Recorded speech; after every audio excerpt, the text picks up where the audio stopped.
ইউনূসের গাড়ি বহরে আওয়ামী লীগের হামলা। আওয়ামী লীগের কাছে চরম অপমানিত হলেন ডক্টর ইউনূস। এমন কঠিন বিব্রতকর অবস্থায় তাকে পড়তে হবে তা তিনি স্বপ্নেও ভাবেননি। শেখ হাসিনা পদত্যাগ করেছেন এরকম কোনো প্রমাণ কারো কাছে নেই, কেউ সে প্রমাণ দিতে পারে। আজকে আন্তর্জাতিক অপরাধ ট্রাইব্যুনালেও একই দাবি নথিবদ্ধ হয়েছে। শেখ হাসিনা যদি পদত্যাগ নাই করে থাকতেন তাহলে ইউনূসের সরকার ক্ষমতায় আছে কি করে? অন্তর্বর্তীকালীন সরকারের উপদেষ্টারা জাতিসংঘ সফরে নিজেদের প্রোটেকশনের স্বার্থে রাজনৈতিক প্রতিনিধিদের নিয়ে গেছেন, সেখানে তাদের কোনো কাজ নেই। স্বাভাবিকভাবে সেখানে আওয়ামী লীগের নেতাকর্মীরা বিক্ষোভ, গালিগালাজ এবং উপদেষ্টাদের অপদস্থ করার মতো ঘটনা ঘটাবে, তা ঠেকাতেই এই উদ্যোগ। এদিকে জাতিসংঘে ভাষণ দিতে গিয়ে ভয়ানক হামলার মুখে ডক্টর মোহাম্মদ ইউনূস। নিউ ইয়র্কের রাস্তা দখল করে উত্তেজনা করছে আওয়ামী লীগ ছাত্রলীগ। ডক্টর ইউনূসের গাড়ি ভাঙচুর। Breaking news. প্রিয় দর্শক, ডক্টর মোহাম্মদ ইউনূসের বিরুদ্ধে যুক্তরাষ্ট্রের আওয়ামী লীগের নেতাকর্মীরা রীতিমতো যুদ্ধ ঘোষণা করেছে। প্রিয় দর্শক, রাত 1টা বাজে শাহজালাল আন্তর্জাতিক বিমানবন্দর ছেড়ে ইতিমধ্যে যুক্তরাষ্ট্রের বিমানবন্দরে পৌঁছেছে ডক্টর মোহাম্মদ ইউনূস। সেখানে পৌঁছামাত্রই দেখল আওয়ামী লীগের হাজার হাজার নেতাকর্মীরা ইউনূসের বিরুদ্ধে স্লোগান দিচ্ছে। এক পর্যায়ে ডক্টর মোহাম্মদ ইউনূস সেখান থেকে লেজ গুটে পালিয়েছে, সেই সাথে মির্জা ফখরুলও লেজ গুটে পালিয়েছে। প্রিয় দর্শক, সেখানে একেবারে টান টান উত্তেজনা বিরাজ করছে। যুক্তরাষ্ট্রের পুলিশ এটা নিয়ন্ত্রণ করতে ব্যর্থ হচ্ছে। প্রিয় দর্শক, কি ঘটতে চলেছে সেখানে আজকের এই ভিডিওতে সেই সকল তথ্য তুলে ধরবো, তাই না টেনে সম্পূর্ণ ভিডিওটি দেখতে থাকুন।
আসসালামু আলাইকুম।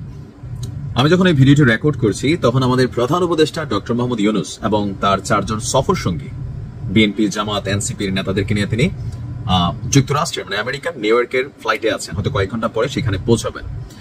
ওইদিকেও আবার একটা ইন্টেনশন আছে, যাওয়ার পর জানি কি হয়। তো কেউ কেউ বলতেছে, গণমাধ্যমে দেখছি, বিক্ষোভ করবে আওয়ামী লীগ, ট্যাকেল দিবে হচ্ছে জামাত, বিএনপি, এনসিপি। মানে আমেরিকাতে জামাত, বিএনপি এবং এনসিপির যেহেতু নেতাকর্মীরা আছে তাদের নেতারাও যাচ্ছে। সো সেখানে আওয়ামী লীগ যেন যুক্তরাজ্যের মতন কোনো ঘটনা ঘটাইতে না পারে, সেই কারণে ডক্টর ইউনূস কৌশলে 4 জন দেহরক্ষী অথবা প্রোটেকশন একটা তিনি নিয়ে আসলে যাচ্ছেন। এটা বিভিন্ন জন বিভিন্ন রকম ব্যাখ্যা বিশ্লেষণ করেছেন।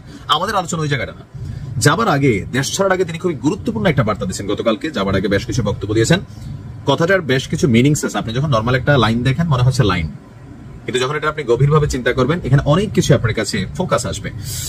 ডক্টর ইউনূস যাবার আগে বলছেন, সর্বশেষ যেই মানে ব্রিফিংটা ছিল, যে খুবই গুরুত্বপূর্ণ এই মুহূর্তে সোশ্যাল মিডিয়াতে, আমি এখন এই বাটে পড়ি নাই, আলহামদুলিল্লাহ, আল্লাহ মাফ করুক, কখন যখন বাটে পড়ি, এই যে এআই প্রযুক্তির অপব্যবহার যেভাবে শুরু হয়েছে, কখন কাউরে ফাঁসানোর জন্য, একটা মানুষে ফাঁসানোর জন্য বা একদম মানুষের নজর থেকে ফেলে দেওয়ার জন্য, যেটা হচ্ছে তাকে চারিত্রিকভাবে হেনস্থা করা।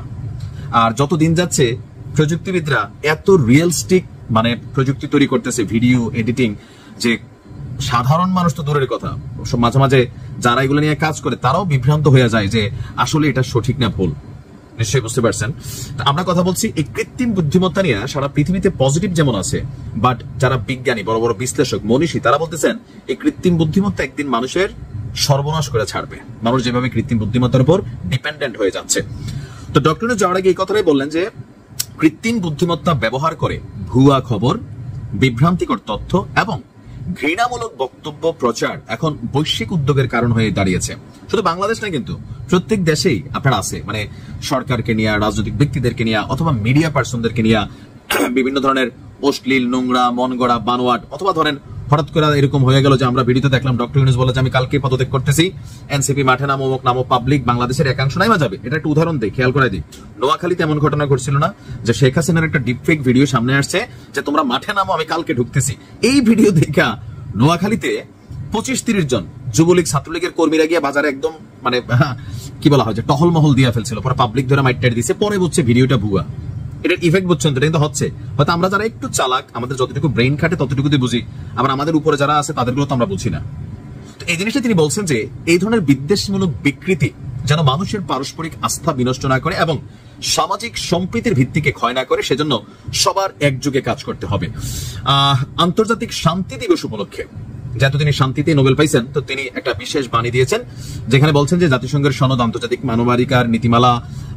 আন্দোলনে গুলি চালানোর নির্দেশ দেওয়া অডিওতে হাসিনার কণ্ঠ শনাক্ত। জুলাই আন্দোলন চলাকালে প্রাণঘাতী অস্ত্র ব্যবহার ও গুলি চালানোর নির্দেশ দেওয়া একটি অডিও রেকর্ডিংয়ে কণ্ঠ তৎকালীন প্রধানমন্ত্রী শেখ হাসিনার সঙ্গে মিলে গেছে বলে জানিয়েছেন একজন ফরেনসিক বিশেষজ্ঞ। সোমবার 22 সেপ্টেম্বর আন্তর্জাতিক অপরাধ ট্রাইব্যুনাল 2-এ সিআইডি ডিজিটাল ফরেনসিক ল্যাবের কর্মকর্তা ও পুলিশ পরিদর্শক রুকনুজ্জামান এই সাক্ষ্য দেন। রুকনুজ্জামান সাক্ষ্য দিয়ে বলেন, পরীক্ষা করার জন্য তাদের কাছে ওই রেকর্ডিং জমা দেওয়া হয়েছিল। ট্রাইব্যুনালে তিনি বলেন, পরীক্ষায় নারী কণ্ঠ তৎকালীন প্রধানমন্ত্রী শেখ হাসিনার সঙ্গে এবং পুরুষ কণ্ঠ ঢাকা দক্ষিণ সিটি কর্পোরেশনের তৎকালীন মেয়র শেখ ফজলেন ও তাপসের সঙ্গে মিলে গেছে।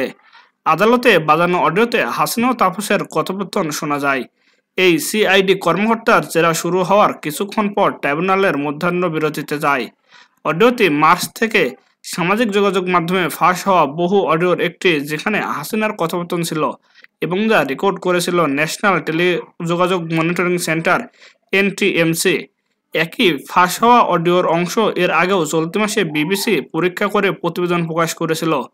ফোনালাপের এই রেকর্ডিং আন্দোলন দমন করে হাসিনার প্রত্যক্ষ সম্পৃক্ততার প্রমাণ, যেখানে তাকে আন্দোলনকারীদের উপর রাষ্ট্রীয় বাহিনীকে গুলি চালানোর নির্দেশ দিতে শোনা গেছে।